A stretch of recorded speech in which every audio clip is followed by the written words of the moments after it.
PokeMMO's Lunar New Year event is here, and we've got there's a whole new thing going on. We have raid dens added to PokeMMO, at least for this event right just now. When a game says raids, what springs to mind? Maybe a Final Fantasy? Or a World of Warcraft? Or even a Destiny 2? It's not Pokemon Scarlet and Violet's raid dens, that's for sure. All I'm saying is, I would have called it something different. When an MMO says it's adding raids, I mean, come on. They're good though, it's been fun. So far, Metagross has been doing some work for quite a few of these, and I may have bought an Adamant Nature ready to go Metagross for over 200k on the GTL, but I actually think I got a good deal on this, despite me probably going a bit crazy, you know, just buying this straight away. I could have just settled for any old crap and it probably would have been fine. Basically, one shot every single one of these. Except for the first one, because I had no idea what was going on. But based on the other Lunar New Year themed Pokemon that I assume are coming up, I think there's going to be some more difficult ones on the way. And all the ones so far have only been a 3-star difficulty. There are 6 that are out currently, and I believe another 6 still to come. Or maybe there's 7 out now by the time you're watching this video. Or 8. Or maybe, for you, this was last year's event, and you've been tricked by YouTube into watching this video thinking it was the event that is for the current year that you're in, but it's actually not as the one from the previous year, which it is right now. And if that is the case, well,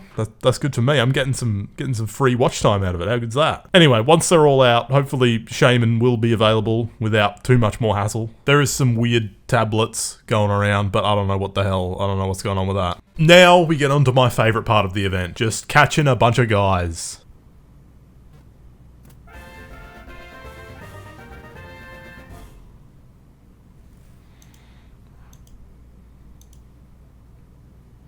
What the fuck?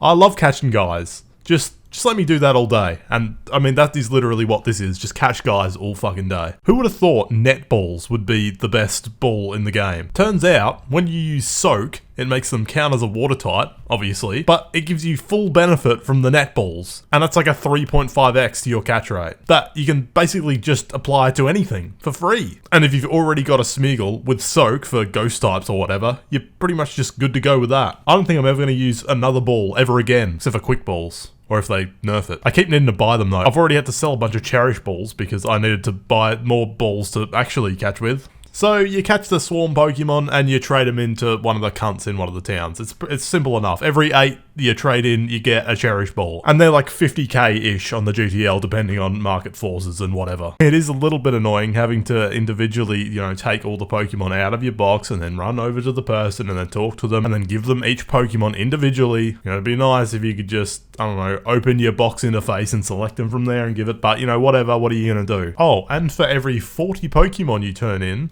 you'll get one of the Zodiac tablets, but no one knows what the hell they're for. There are 12 different tablets corresponding to the Zodiac animals, and that's all the information I have. They are in the game, and I have some of them. I've been training in a lot of my 1x31 IV Pokemon. I don't know if I should just be selling these, but I really can't be bothered. The amount of time it would take me to check the price of these cunts and then sell them, you know, time is money and whatever, and it isn't even real money, so make of that what you will. I'll do what I want. There's some very interesting swarms going on though. There's bloody Grovyle and Charmeleon, and I think Prinplup was around a bit, and other good things probably. Espeon, Gabite, Absol, Riolu I think is one of them, and they're all vaguely sort of Lunar New Year themed. And the final thing for this PokeMMO Lunar New Year event, the Abundant Shrine. It's kind of a combination of the first 2 ones. You defeat a bunch of the guys around the map and then there's a boss. I don't like this one very much. I don't want to have to deal with other people to this extent.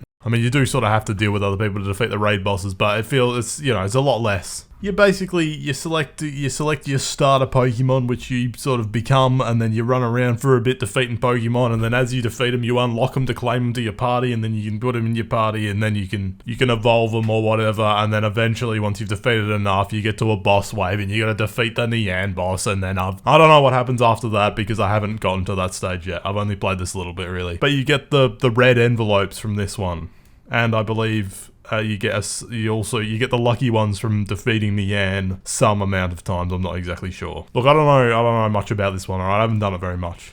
I'm too busy catching the bloody swarms. Well, the mysterious balls are back.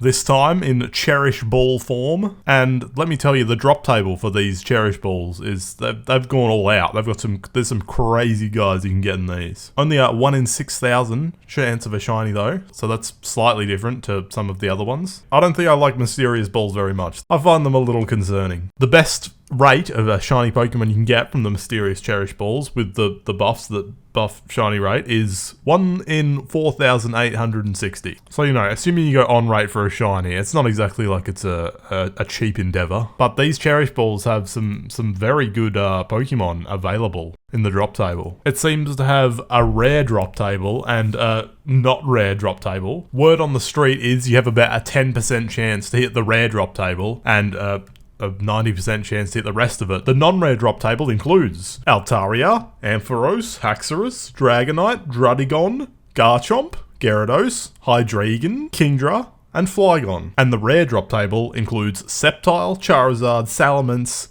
Aerodactyl, and Milotic. There's some very desirable Pokemon in there, all of them being vaguely dragon-esque. You know, Charizard, getting a Charizard from one of these. Imagine getting a shiny Charizard out of one of these, that'd be fucking brilliant. But obviously being rare and then the shiny rate, it's probably not an ideal way to shiny hunt Charizard. So I thought this was actually how they introduced cherish balls into PokeMMO. But apparently they're already in the game. You can buy cherish balls on the GTO right now. They're like 50k or something. I don't have no idea where these are from. I don't know how these are even coming into the game. I thought that this mysterious cherish ball situation was the only way to get a Pokemon in a cherish ball, but it's not. So how about that? I learned something new. Oh yeah, all this number nonsense and information is from bloody Petrowski's Discord. So, you know, if there's anything wrong, bloody take it up with him. There is also some cool new cosmetic items going around, but I've not paid too much attention to them because I've still not recovered from the shit I bought during the Halloween event. Look at this though. It's a bike,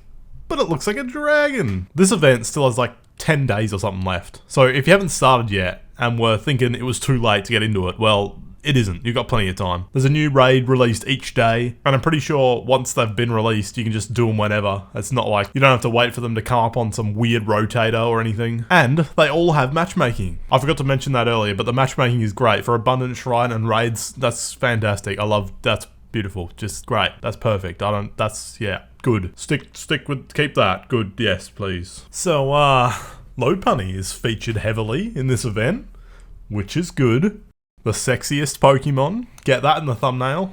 I just want to make it clear that I do not find Lopunny sexy. I am not sexually attracted to this rabbit Pokemon. And I will not be taking any more questions at this time regarding this matter. Right, I think that's about it. We're not even halfway through this event, so there's plenty more to do. I think I'm just going to be catching swarms for the next week. I think that's all I got going on. I may even make another PokeMMO video next week if, you know, nothing else happens in that time. Speaking of other PokeMMO videos, there's more on this channel and I really need you to watch them. I'm desperate over here. I need you to go through, there's a playlist, I need you to go to that playlist, click on it and just watch them all. Get the playlist on repeat if that is an option and just get that cycling through. Just get that cycling through all day. That'd be fantastic. Oh, and this video, like this video. And subscribe if you want more PokeMMO content because it may happen. And what do you think about mysterious balls? Because I don't like the look of them. I don't like them at all. I did open a couple and got nothing of interest at all. It is very tempting. I do want to open all of the ones that I have, but I'm holding strong. I'm not going to do it. I'm not going to do it. Any shiny that comes from a mysterious ball is